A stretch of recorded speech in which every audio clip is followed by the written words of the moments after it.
So next year in Social 20, you will be asked to explore nationalism, much like we've done globalism this year. And the suggestion that's being promoted here with this TED Talk is that these are not exclusive ideas, and they don't necessarily have to be two ideas that are at odds with each other. That the title of the TED Talk is How Nationalism and Globalism Can Coexist. And there's some excellent evidence in there that even suggests that it's through waves of globalism that we get to redefine and regenerate our sense of nationalism. So he ended up talking about things like the national sport of India is cricket, that was accidentally invented by the British. That the religion of China, Buddhism, comes from India. That the ideology, the politics of China, Marxism, comes from Germany.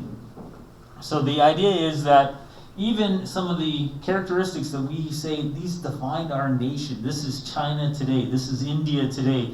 This is America today. This is Italy today. You know, we're pasta.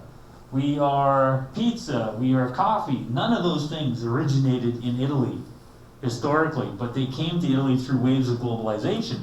So the point of this TED Talk was globalism and nationalism, they coexist. That nationalism can grow as a result of waves of globalism, and globalism can also grow because of different nations. Anything to add to that? What else did they show? How else did they prove how nationalism and globalism can coexist? Anything to add to it before we move on? So, in your notes, I would think that you're looking at a page that says Bridge to Social 20. On that page, you've defined nationalism. You've defined or redefined globalism. You've talked about the reasons for nationalism, like security, stability, the types of nationalism, like linguistic and ethnic and cultural. But I also want you on your page of notes to look at, to what extent can they coexist? The article that we read together, this TED Talk that we just looked at, explored this topic to a great extent. So, that's the end of that topic. Our next topic is looking at our future. So sometimes social studies can cause a lot of anxiety because we talk about how everything's bad. Well, we talk about how everything is bad currently. I think the next logical step would be, hey, let's look in the future. Let's see what the future might look like. And to do that... Did you make the reservation?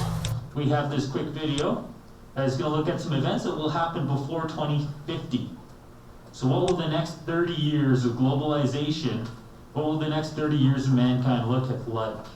So this is going to be our push before lunch, so that after lunch we can look at the late stage capitalism and the future of mankind.